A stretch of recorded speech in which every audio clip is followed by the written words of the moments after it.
Carla Park. Walk around the club, fuck everybody. Can't see, can't walk, fuck everybody. Jumping off the stage like a motherfucking diving board. Nigga reaching for my chain must be dead. Oh shit. It must be underground girls at hiphop.com. Come on, And I'm signing for it. Bricks for a Lambo, sprout like Rambo. Being lying dead, we got that Al-Qaeda ammo. I go anywhere I want to. Feel like we want more. On my own dick, no homo.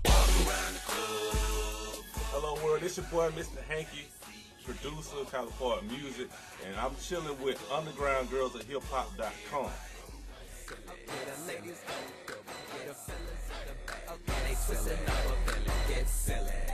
That's all y'all got. That's all they got. Y'all ain't even fighting back, man. I started producing, I used to be a DJ, and I started messing with Fruity Loops back in college, by mistake. And I just started doing, I always played piano and stuff, and you know, musical instruments, played in the band and all that good stuff. So producing and DJing kind of went, and playing, you know, music and all the other stuff went hand in hand. So it was kind of easy. The things that inspire my sound is like most of the people, like most of the stuff that you hear us make is like, it's real party, it's real, you know, it brings energy, even the throw it out, walk around the club, fuck everybody record. Like when that shit come on, like niggas lose their mind. Like I saw a picture like in a video in Alaska or some shit, some Eskimos are jamming to that shit, you know, almost burnt the igloo down. But you know, just, you know, whatever gets people happy, make them dance, you know, take the party from 0 to 10. And, you know, big booty girls inspire my music. You know, alcohol, you know, I don't do drugs. But, you know, things like that. Okay. Don't give a fuck, fuck everybody. Can't speak, can't talk, fuck everybody. I'm in my own zone, I'm in my... I started working with Carla Park, I want to say like around 2006, and I did a record for one of his groups called the Cadillac Boys called Never Slipping, and it was another, you know, hood anthem. And from then on, he's like, hey man, I like what you're doing. I like what you're doing. And he's like, okay, let's do some shit. And here we go later, you know.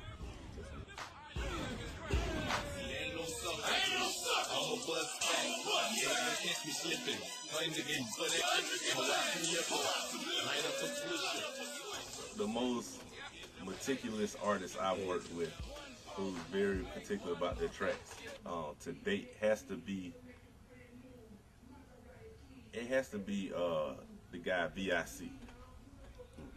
When, you know, when we was working with him, it was like, you know, it wasn't difficult, but he just knew what he wanted.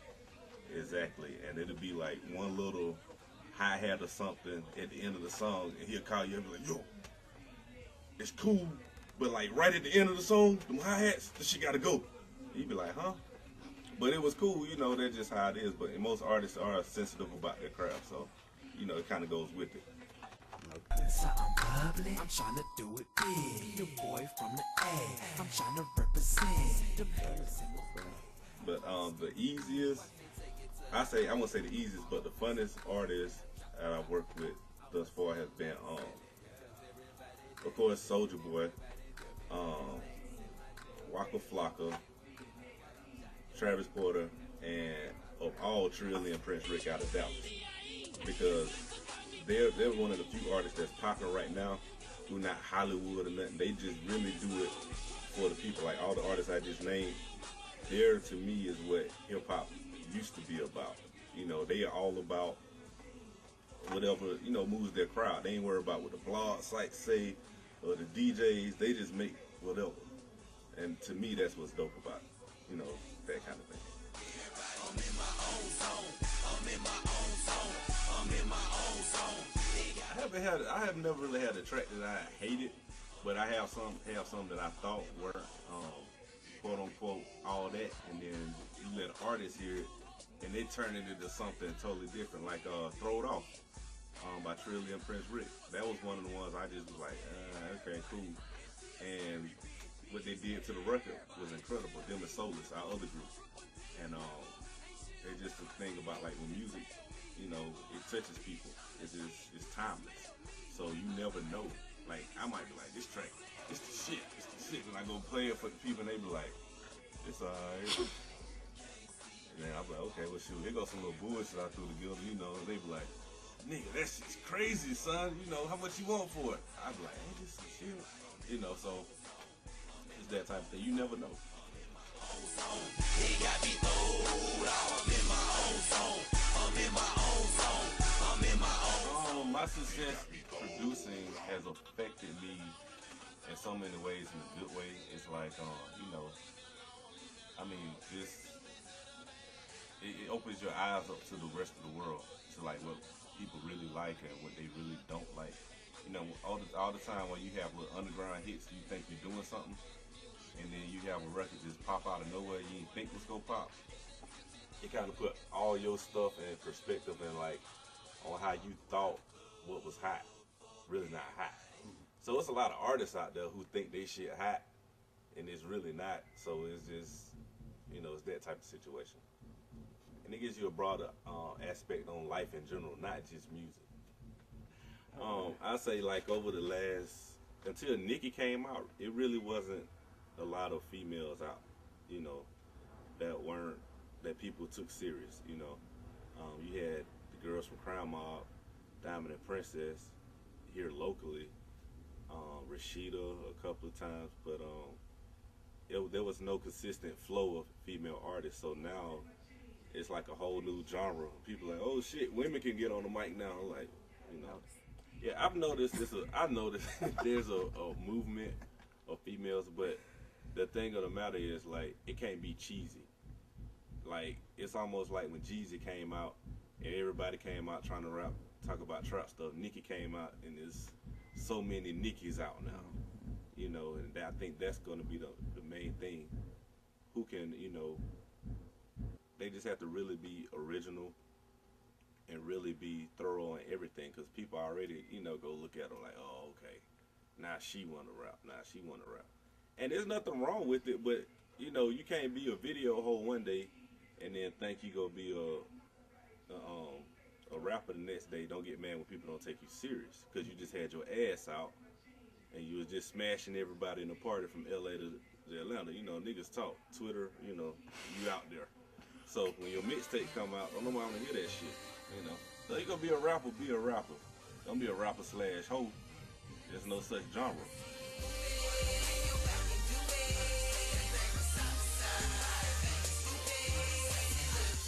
The problem is because what happened was video hoes happened.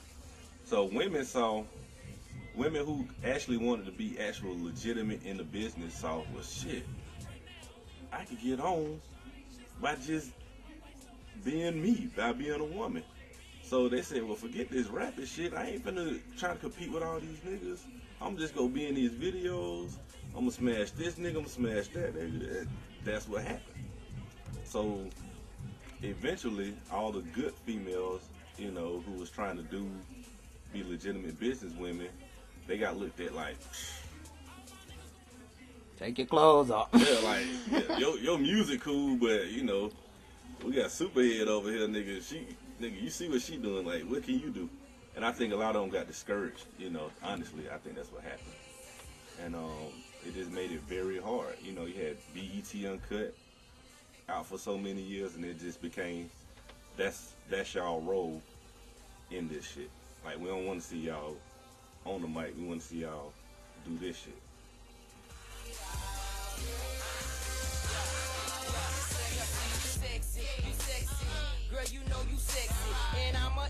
Strip club, you know, and that's the emergence of strippers. Now you see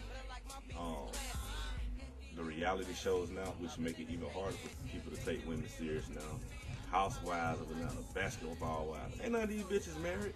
You know, they should call it what it is. You know, we hoes. You know, so it's not funny, I'm serious. But at the end of the day, that's what happened to women. You know, and it's now to the point now, like, take people like Amber Rose, and, you know, she fine as hell, but she getting paid, she's rich off of who she's fucking. So it's like, you know, look at all this shit, all the reality show shit. I don't care, like, it's cool, but until that turns back around, it's gonna be very hard for people to take anything serious right now.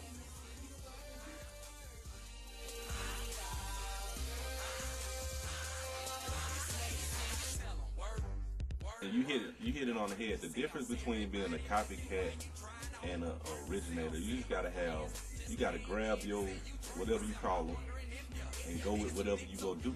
You know, people might look at you like, man, that shit whack, man. You know, and then Hank came out with a song called "Walk Around the Club, Fuck Everybody." That shit whack. You know, that's what everybody was saying when the song first came out. Now Wayne and everybody done jumped on the shit. Now it's like, oh, these same niggas like, boy, I told you that shit would go gold, nigga. I told you, boy. I told you, my nigga, boy. I fuck with it. And you just be like, but that's what it takes. You know, you can't be scared to look crazy out here. You gonna look crazy regardless. So you might as well, you know, swing for the fences.